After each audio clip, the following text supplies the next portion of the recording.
Salut, c'est Chris, une deuxième vidéo qui fait suite à la première, ce qui est logique en fait.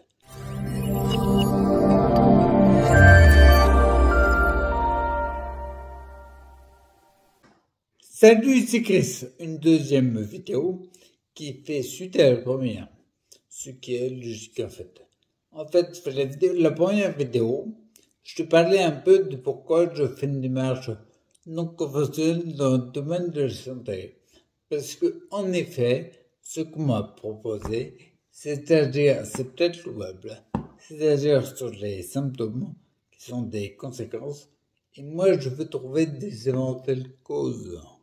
Je vais te donner des exemples où j'ai agi sur des éventuelles causes. Et ça paye bien plus rapidement. Et surtout, définitivement. J'ai commencé à t'expliquer ça sur ma recherche causale, qui est une de mes priorités. Et là, je vais aller un petit peu plus loin pour complémenter ça. Je vais dire un petit peu vite fait ce que la neurologue m'a dit. Donc, bien sûr, on m'a fait un diagnostic de sclérose en plaques primaire progressive en septembre 2013, ce qui a été difficile à vivre. Et surtout, au-delà du diagnostic, qui est très juste, je pense, on te fait un pronostic. Et le pronostic qu'on m'a fait, il était pas terrible. Parce que je passe sur le fait qu'on dit qu'on reparle de la sclérose en plaques, mais après on dit qu'il y a un classement des symptômes sur l'échelle de DSS qui va de 0 à 10. À 0, t'as pas de symptômes, et à 10, c'est marqué décès, donc est-ce qu'on meurt ou pas? Moi, mort et décès, c'est un peu pareil. Donc le pronostic qu'on m'a fait, on m'a dit que moi, ça allait très vite. On m'a donné une espérance de vie, c'est entre 3 et 5 ans. C'est différent, parce que là, on est en 2024. Donc déjà, il y a une espérance de vie qui a été doublée déjà. Donc je trouve que c'est pas mal que ce soit. Ce que je vais dire là, c'est que le pronostic qu'on te fait, il faut pas oublier, le diagnostic, c'est un fait. Le pronostic, c'est une croyance. Même si elle est crue par beaucoup de monde, c'est parce que beaucoup de monde a une croyance que c'est vrai. Regarde, l'exemple, c'était à une époque, on a cru que la Terre était plate. À une époque, la majorité croyait que le ciel pouvait nous tomber sur la tête. À une époque, la majorité croyait qu'il était impossible qu'une machine de plusieurs milliers de tonnes puisse voler dans le ciel. Et pourtant maintenant, c'est quoi? On n'a pas peur que le ciel tombe sur la tête. Du style du gamin de je dois, t'es pas en peur. Ta croyance c'est complètement différente. Donc on peut croire à ce qu'on veut. Personne ne voit comment on fait le pronostic. Ce qui veut dire c'est important de noter. Mais le côté on croit que il va se passer ça, bah crois ce que tu veux. La seule chose que ça veut dire, quand on fait un pronostic par rapport à un trouble de santé, ça veut dire voilà le résultat qu'on obtient en faisant ce qu'on fait d'habitude. Moi, j'ai eu envie de faire autre chose. Et en fait, j'ai donné pour illustrer ça, c'est ce qui m'est venu en tête très rapidement, la définition de la folie selon Albert Einstein. La folie pour lui, c'est espérer des résultats différents en continuant à faire la même chose. Et en effet, je me suis fait cette réflexion en direct en me disant, si je continue à faire les traitements qu'on me dit que tout le monde fait, en effet, j'aurai des résultats identiques. Moi, j'ai envie d'avoir des résultats différents. Toi, on te fait un pronostic qui est le pire. Donc, qu'est-ce qu'il y a de différent que le pire? À part mieux, s'il y a autre chose, faut me le dire. Donc moi, j'ai eu envie très rapidement de faire autre chose. C'est pour ça que je fais une démarche non conventionnelle, parce que non conventionnelle, c'est autre chose. D'accord? Imagine par exemple, tu vois, regarde, pour illustrer un peu la définition de la folie. Si tu fais toujours pareil, tu as le même résultat. J'avais pris en exemple Jacqueline et Jean-Claude. Imagine, ils partent aux vacances d'été.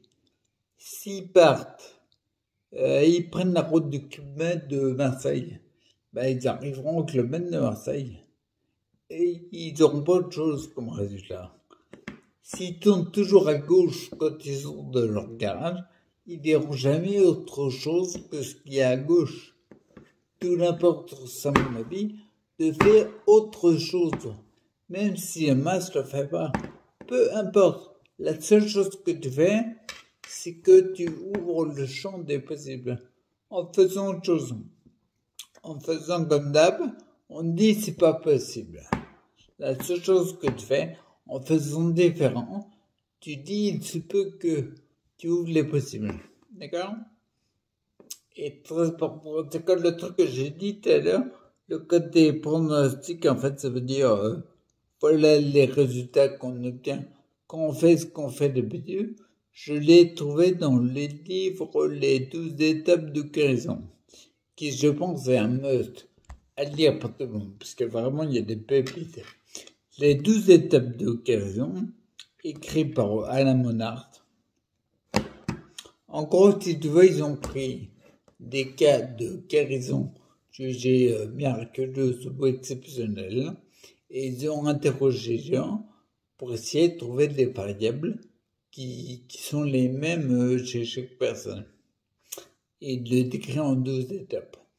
La première étape, c'est accepter le diagnostic qui est un fait et refuser le pronostic qui est une cause. Et c'est dans ce livre que est noté le côté pronostic, ça veut dire voilà le résultat qu'on obtient, qu'on fait ce qu'on fait d'habitude. C'est un excellent livre à faire. Donc voilà, je voulais faire une petite vidéo pour faire un petit peu une suite et fin de la première, parce que réellement, tu vois, ma démarche de santé, je sors très bien des symptômes. J'en parlais dans une autre vidéo. J'ai vraiment un visuel complètement différent sur les symptômes. Et bah oui, en fait, quand on dit un truc, je sais que c'est dur à vivre, mais c'est folie de penser qu'on peut avoir des résultats mieux en faisant pareil. Moi, je pense que c'est très important de faire autre chose. C'est pour cette raison que je fais autre chose. Ok? Donc, je dis à plus, je te souhaite de abonne-toi sur le jeune. Mais c'est un peu trop ça. On n'est que 5. Hein. Chacun des heures, on est encore 5. C'est pas suffisant, ça, les gars. Ah, faut y aller, là. Ok, moi, je te dis en tout cas à plus. Je ferai des vidéos au journal de bord. J'essaie de faire un thème un peu assez digeste parce que trop long, c'est un peu chiant. Et puis, je te dis, surtout, n'hésite pas à faire les formations. Là, je prends mon temps et c'est les formations quand tu es enregistré il y a plus de temps. Je prends vraiment le temps pour les formations. C'est structuré, tu as beaucoup d'infos. Je t'invite vraiment à faire. Les formations sortent le week-end. Donc, ce qui veut dire que je crois, quand tu verras cette vidéo, il y a le début de la formation, les lois du vivant.